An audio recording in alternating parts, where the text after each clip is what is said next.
NCP স্বতন্ত্রভাবে সংস্কারের পক্ষে যারা জোটবদ্ধ হতে চায় প্রয়োজনে আমরা তাদেরকে নিয়ে সংস্কারের পক্ষে, বাংলাদেশের পক্ষে এবং ভারতীয় আধিপত্যবাদের বিরুদ্ধে সাম্প্রদায়িক সম্প্রীতির পক্ষে যারা আছে, যে শক্তিটা গঠিত হয়েছে, সংস্কারের পক্ষের শক্তিগুলো যদি আমাদের সাথে আসতে চায় তাদেরকে সাথে নিয়ে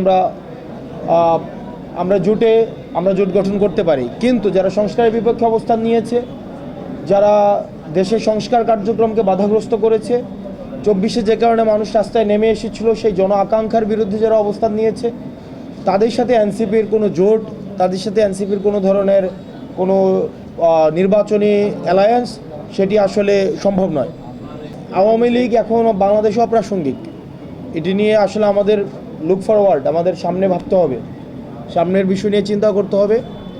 কিন্তু আমরা দেখেছি যে টকশোতে বিভিন্নভাবে যারা আওয়ামী লীগের লেসপন্সার ছিল, যারা আওয়ামী লীগের সুবিধাভোগী ছিল, যারা পেইড কিছু ইন্টেলেকচুয়াল আছে, বুদ্ধিজীবী আছে পেইড, যাদেরকে ভাড়ায় খাটানো যায়, এইসব মানুষ তারা আওয়ামী লীগের পক্ষে এতদিন বৈধতা উৎপাদন করেছে।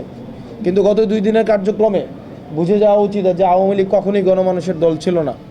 এই যে আগুন, সন্ত্রাস, জ্বালা পোড়াও, এগুলো কারা করেছিল অতীতে এবং বর্তমানে কারা করেছে, এটি সুস্পষ্ট হয়ে গিয়েছে গত 2 দিনের কার্যক্রমে। আপনাদের একটা বিষয় মাথায় রাখতে হবে, আওয়ামী লীগের যে পতন সেটি কিন্তু কোনো নিয়মতান্ত্রিকভাবে হয়নি, যে ব্যালটের মাধ্যমে সেটি হয়েছে। আবার ব্যালটের মাধ্যমে তাদের আমরা আবার তাদেরকে নিয়মতান্ত্রিকভাবে আবার রাজনীতিতে ফিরিয়ে নিয়ে আসার যেই কথা বলা হচ্ছে সেটি হবে। আওয়ামী লীগের পতন হয়েছে এটি গণঅভ্যুত্থানের মধ্য দিয়ে। গণঅভ্যুত্থানের ম্যান্ডেট হচ্ছে জনতার ম্যান্ডেট এবং এটি সার্বজনীন ম্যান্ডেট।